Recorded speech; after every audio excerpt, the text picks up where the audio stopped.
How often is it that when I meet with somebody and they are diagnosed as a type 2 diabetic, they're told it's genetic and there's nothing you can do about it and just have to live with it? And usually that happens after you've tried to do certain things, right? Maybe it's where you tried your diet or tried taking supplements or exercising. And it's very easy to kind of blame someone down the line, right? Maybe it's mom's fault, dad's fault. Some people blame their parents for everything that goes bad, so it could be a factor. Or maybe you have an aunt or an uncle or somebody else. Somebody actually just, you may kind of go through your memory and say, I remember an uncle or an aunt or a family member who went through diabetes, so it's got to be genetic. So on this video right now, what I'm going to do is actually go into, well, is type 2 diabetes genetic and what's the real facts behind that? So buckle up, hang on. We have a lot to go over, but you're really going to get a lot out of this because if we could really debunk this myth, right, you're going to really understand more about type 2 diabetes and what to do about it. All right, so here we go. So it's really interesting to see, right? Because there was actually a really big study that was done many years ago. And in this study, what we find is that basically from 1990 to 2003, they basically conducted one of the most ambitious and important scientific endeavors in human history. Now, you got to imagine all the amazing things that we have accomplished over time and all the amazing endeavors that we've come across, like going to the moon and other things such as finding even insulin and other health breakthroughs. We have to look at, well, what is really going on underneath the surface when it comes to this whole entire idea of genetics and diabetes. So it's pretty remarkable because in October 1990, Congress actually established funding for the Human Genome Project. Well, what the heck does that mean? Well, basically, what that means is that we funded, me, you, other people, we funded actually a whole entire set of testing to do with genetics and whether or not it actually affects type 2 diabetes. And the actual completion date, believe it or not, was set for 2005. So that means that they studied this for a long time, and we spent obviously a lot of money doing this. Okay. The total cost of this project was $2.7 billion, and that's in 1991 dollars. So we spent a lot of money to really try to figure out whether genetics played a big role as type 2 diabetic and other diseases, right? They're thinking like, well, maybe if this gene mixes with this gene, it could maybe be the reason why someone has a disease, or maybe it's because the way they act, or maybe another problem that they're facing. Well, it is pretty remarkable because we spent a lot of money on this particular study, right? Because a lot of people want to know, well, is diabetes related to my genetic predisposition? Maybe it is in the genes, and that's why there's no hope. And maybe that's why I'm bound to being on diabetic medication or insulin or other things like that. So, what was the result? We spent all this money. We want to really figure out as a taxpayer, well, is there actually a gene for this? And what exactly is going on? And maybe if they found the gene, it could be the answer. Maybe this is the exact answer we're looking for to actually find a solvable answer to type 2 diabetes and make millions of people actually now better. So what they did was they actually completed this project in 2003 and didn't find a gene for type 2 diabetes. And it would be pretty easy if they did, because then all of a sudden maybe they can alter the genes and then that would actually eradicate all the diabetes in the world, which would be absolutely amazing, right? If that was possible, that would be pretty remarkable. But the truth be told is actually that is not the actual answer, and there's got to be something else. You could actually even go and check this out yourself. If you go to genome.gov, you could see these remarkable doctors and scientists that actually did this entire study to see whether or not type 2 diabetes is genetic. And honestly, it's pretty remarkable. They did all of that. They spent all this money, and unfortunately, didn't come out with the result that any of us wanted to see. Because it would be really awesome if there was an answer under a genetic predisposition from mom and dad and aunts and uncles that you were a diabetic, but honestly, there isn't. But there are other things that are really important, and that is the next step of the process. And now let's get into what could be factors related to type 2 diabetes and what could be going on under the surface? So what I've come across is that there are actually 16 contributing factors to type 2 diabetes. And I want to actually dissect each one of them. This way you have a better glimpse. So I know we just talked about the whole genetic predisposition, but actually I think this will actually help you more understand a little bit of what could have gotten us here in the first place. All right, so let's go slide by slide here. Okay, the first thing we look at is family history. Now, we already know that there's no genetic predisposition. However, maybe the environment, right, that you experienced when you were a child, right, like the learning habits you had, maybe even how active you were your parents the ones that kind of let you stay inside and read all day, or were you active and playing sports? Sleeping patterns, right, were you staying up late at night doing things you shouldn't be doing, or watching late night movies or TV or reading books or whatever? And also reward systems. How common is it for someone to go and actually have a bad reward system? Meaning every single time they do something well or you do something well, you get a treat and a dessert, right? Sometimes we even have that ingrained in our own way of doing things. It's like, hey, you did really well, here's a reward, and that reward is junk food.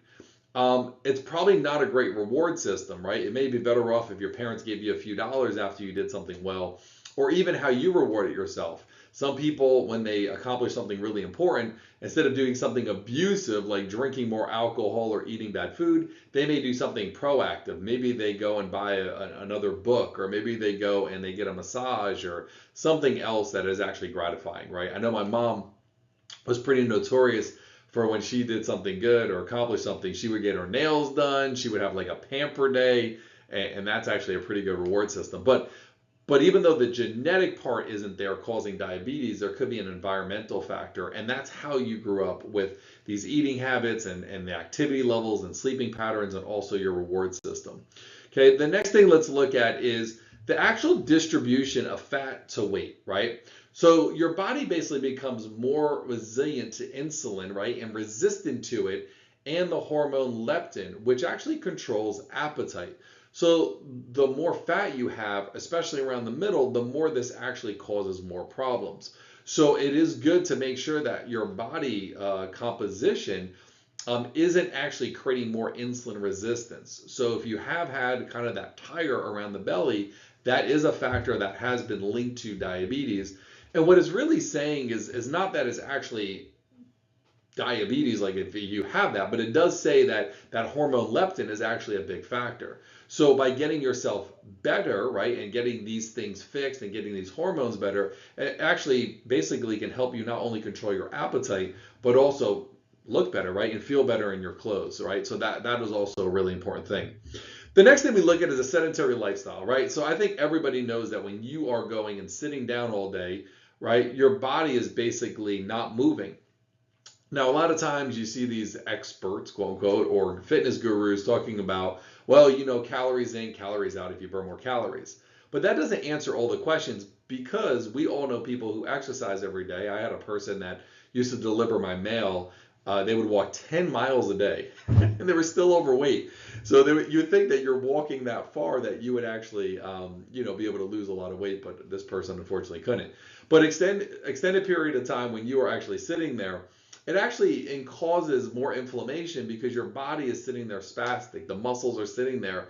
And that disability that you're getting from not using your muscles causes a lot of problems. Also, the phrase, if you don't use it, you lose it, right, does happen. So it is important that your muscles move around, you're utilizing sugar, your body has a good circulation to it.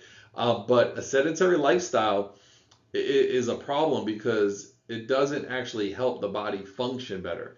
And remember, you want to get the body functioning better in order to regulate blood sugar levels and also feel better as well. And also hold down the inflammation, which is really important because diabetes is an inflammatory disease, as everybody knows. All right. The next thing we look at is race. Now, yeah, you're probably familiar with this, is that when a lot of races come over to America and we eat the Western diet, the burgers, the fast food and all of that, they're likely to actually cause more metabolic issues, right? So these metabolic issues affect a lot of different cultures. We look at the Hispanic culture, Black culture, Hawaiian culture. Native Americans have a big issue, and also even Asian descent. There's some parts of Asia, because I've traveled to Southeast Asia before doing a mission study, and they can't consume certain alcohols. So even like when they come over to America and they want to be an American and do the American things like drinking and such, it actually could lead to a lot more problems. So yes, there are vulnerabilities related to race. It's not the only reason, but it is when these cultures and sometimes come over to America and they eat the way the sick American eats. So you don't want to do that. The next thing we look at is age, right? So now they have done studies where they see that as you get older, actually after the age of 45, you probably have a higher risk factor related to diabetes, right? And also we got to look at the fact that when you start getting older, you've accumulated more problems. You've eaten more cupcakes, you've had more pancakes, you've had more bread and pastas and those things, right? So that accumulation does have a factor. Now, it also is like kind of like the snowflake effect. If you've ever read my first book that I wrote, I talk about the snowflake phenomena that comes on, right? So, you know, you look at most people, and we already know that diet is not always the number one thing, but it's a snowflake, right? You take one snowflake, you put it on a branch, it doesn't do anything. It's a snowflake. It doesn't even weigh anything, right? But you add snowflake after snowflake after snowflake, and eventually that branch comes down.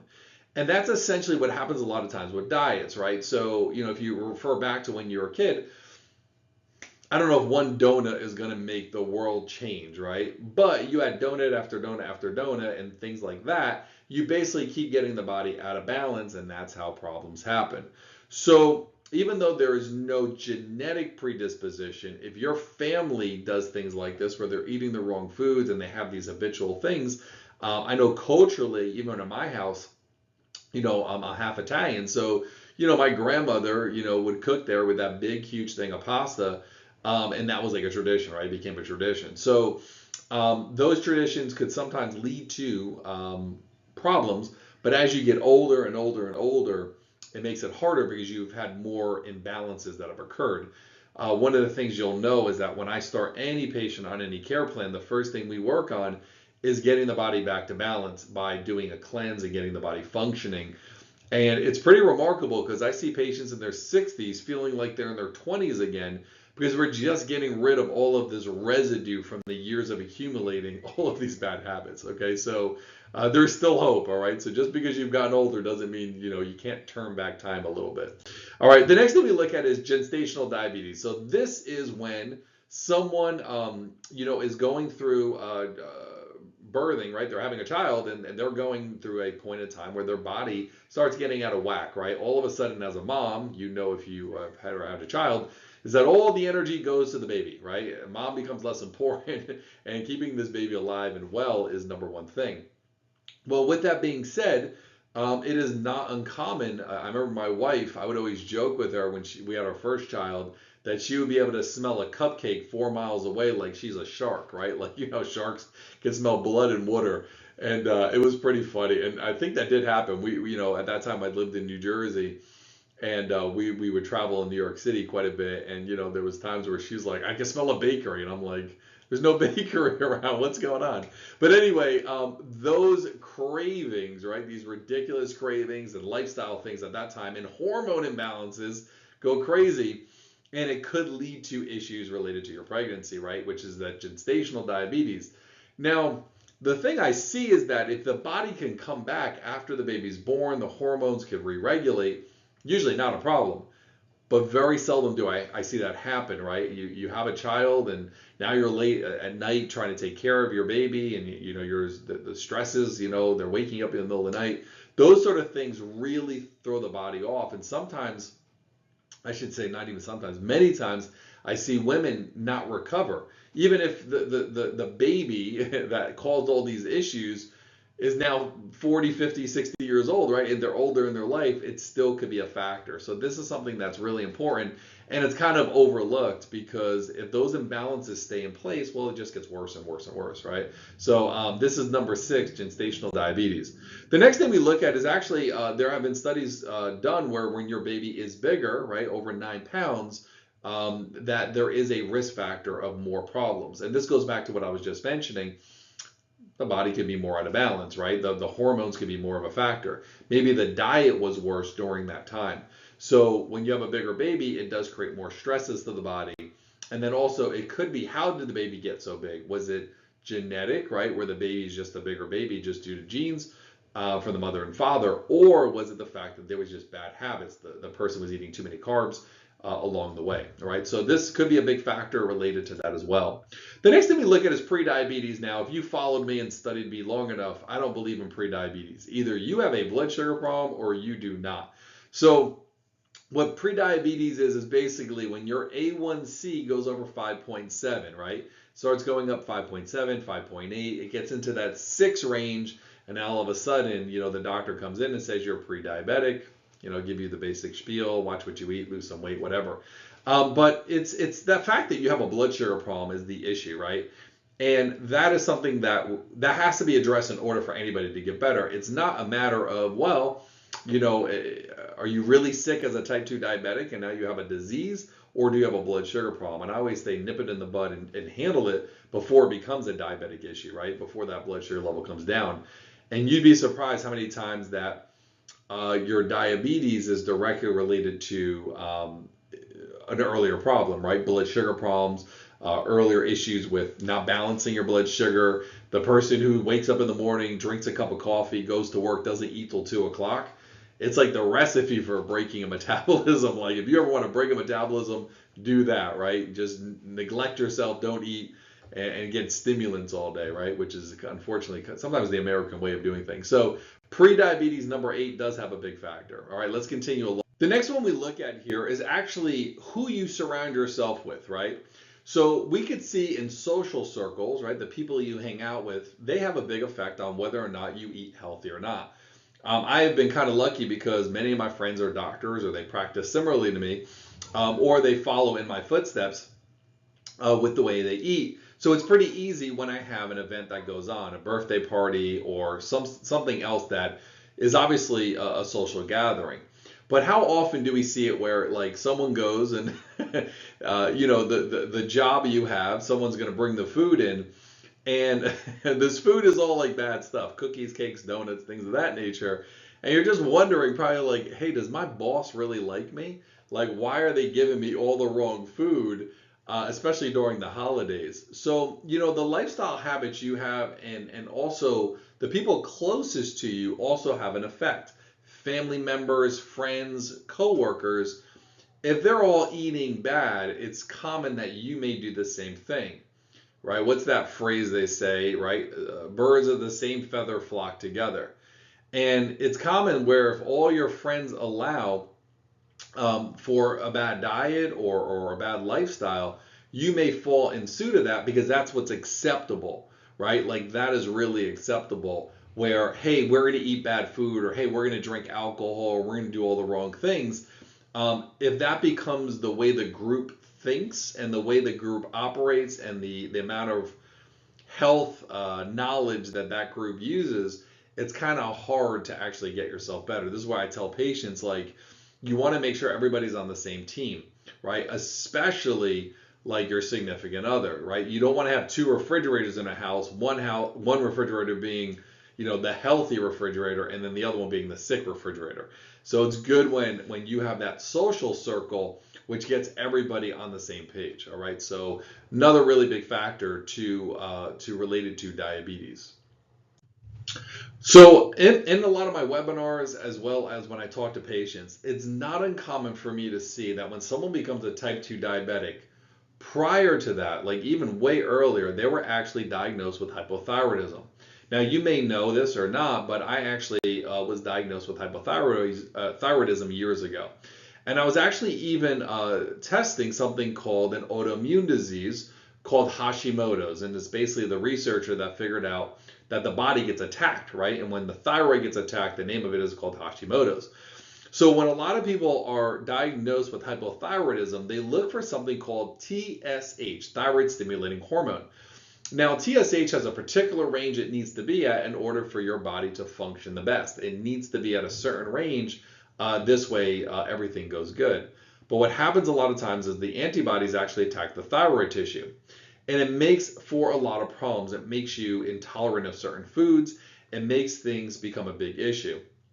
And the bigger problem is that the majority of hypothyroidism is this autoimmune disease. But in our current health system, and I don't think it will ever change, unfortunately, they're not really addressing the root imbalances there. And it could be a major big factor. And there's something called a 1.5 diabetic, which I talk about in my book, and I also talk about on other videos, where this type of diabetic is usually the hardest to actually help because they have two different diseases. They have a metabolic disease on one side, and on the other side, they have an autoimmune disease. So hypothyroidism plays a big role in whether or not someone could become a type 2 diabetic and have blood sugar problems. The other thing is the thyroid, really, really, really important for regulating blood sugar, weight, energy, those sort of things, really, really important. The next thing we look at is PCOS. So PCOS is polycystic ovarian syndrome. What the heck is that? Well, it's basically when your body is making too many cysts. Poly means many, right? It makes too many cysts. This is not supposed to happen. And a lot of times I see this in women, especially when they started noticing things, right? Maybe it's harder for them to lose weight. Maybe they're feeling a little bit more aggressive. Maybe they're more moody. Hair is growing in places they do not like. And PCOS is a pretty serious thing, and it has to do with hormones converting. I talk about this quite a bit in my book and other things, but this is a really important factor. So this goes back to that hormone imbalance. So just because later in life you get diagnosed as a diabetic doesn't mean something triggered it years and years ago. You may be thinking to yourself, well, I'm past the age of 60. I had something like this when I was a kid, or after, when I was in my 30s and, I had a hysterectomy. But that doesn't mean the mechanism of what caused that PCOS is still not in place. So now you're struggling. You were struggling way back then, but now you have a different disease. So something really, really important when we look at what could be really triggering behind a type 2 diabetic. The next thing we look at is something called hypertension, right? Hypertension is high blood pressure. So this includes the whole cascade of issues, right? You have the issues of the weight, the blood sugar, the blood pressure, the cholesterol, all goes in one fitting here.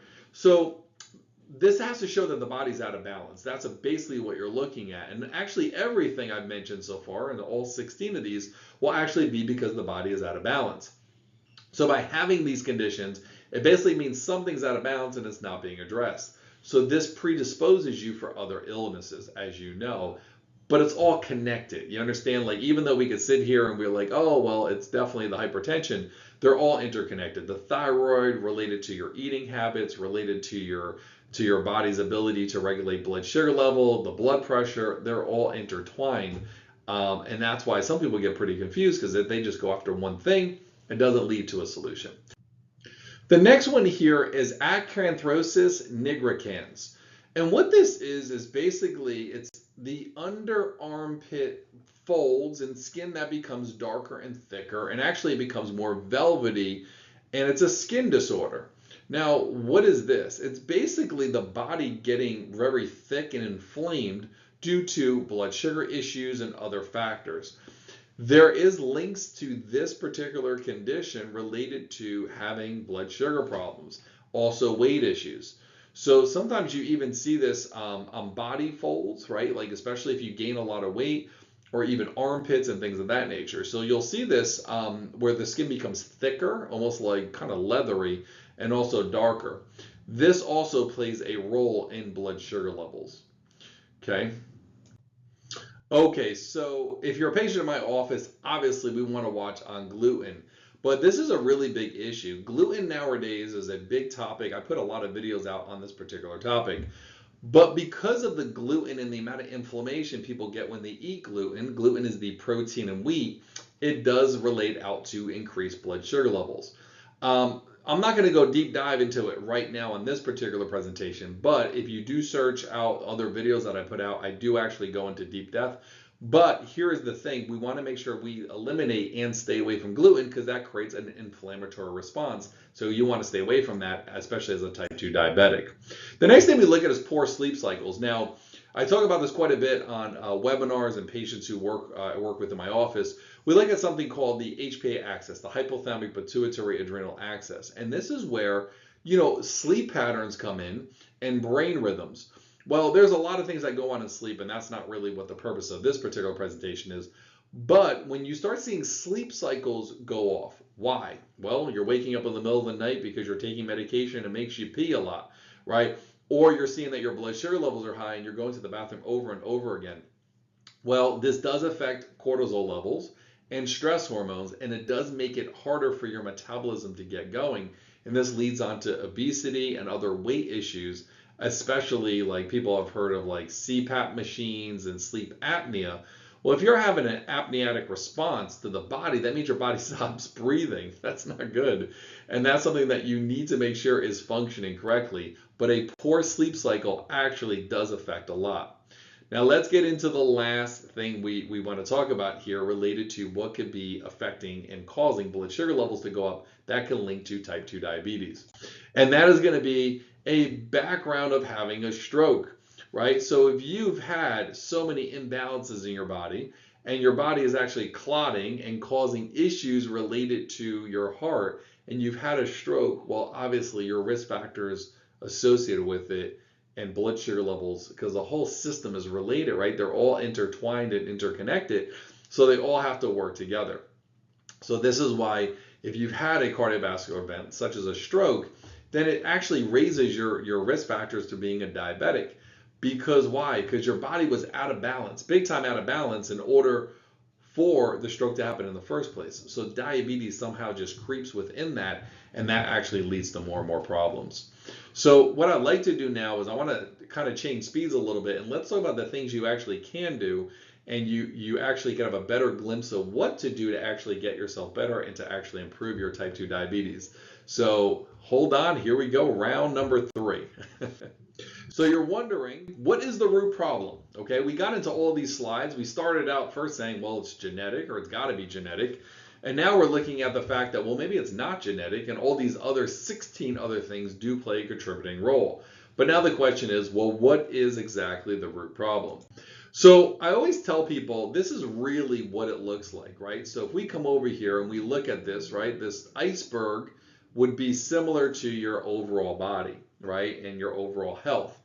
What we know about essentially is on the top of this iceberg. That's really all we know, right? We know about the fact that, there's a chance that, let me erase this so you can see it. So we know that there is diabetes, right? That's one issue. There's weight struggle, there's low energy, there's potentially neuropathy, heart issues, blood pressure, and all this, right? Well, the way our society works is, what do?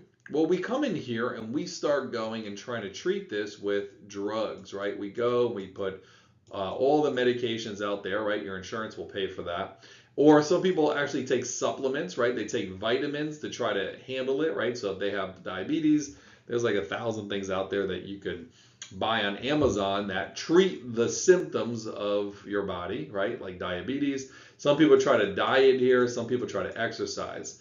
The problem is, this is the top of the iceberg, right? If anybody knows anything about an iceberg, the largest part is on the bottom, right? All of this down here is what is the bigger picture.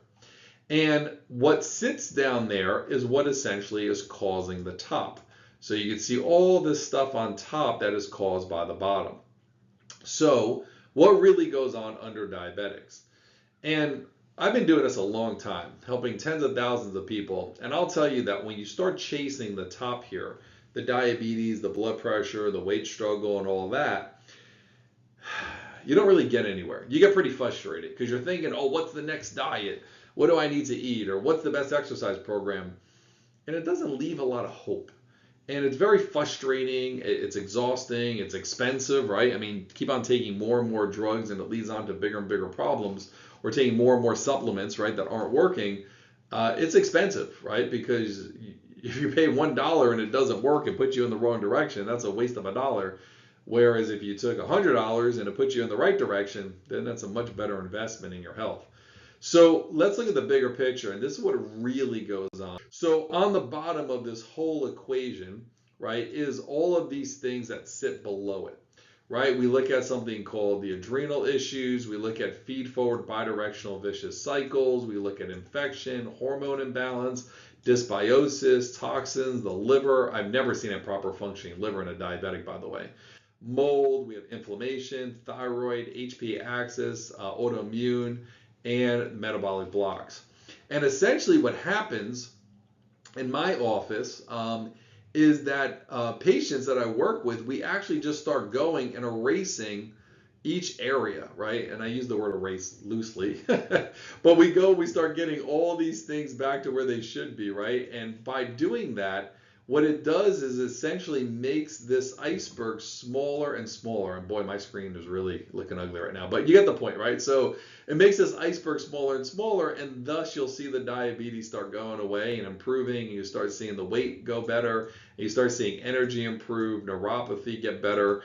And that's not because we're treating the neuropathy, it's that we're getting to the root and balance. And that is what I think, that's where the magic is, right? That's where really, if you want to see a cool magic show, that's where it is. It's on the bottom here.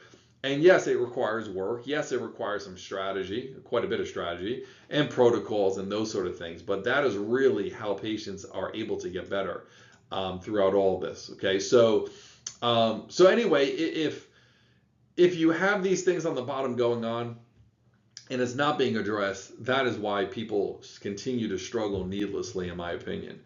So this is a lot of information, and I know we started with genetics, right? But we got all the way over to all the things that contribute to type 2 diabetes. So I hope you really got a lot out of this, and I hope you really, really enjoyed the information here, because this could actually really make an improvement in your overall quality of health. Thank you for watching. If you want more information, you could visit my website, www.drjspages.com. I have tons of free things on there. I have recipes, I have ebooks, I have courses on there, even supplements that I recommend. So check that out. But I hope you got a lot out of this, and be well, stay well. Thank you for watching, and have a good rest of your day. Take care. Hey, thanks for watching my video. If you like the content, please like, share it to your friends and family members, and also subscribe to my channel so you get more content just like this. I'm also giving you a free ebook. All you have to do is just click the link below to get instant access to that. Remember, be well, stay well, and I'll see you on the next video. Take care.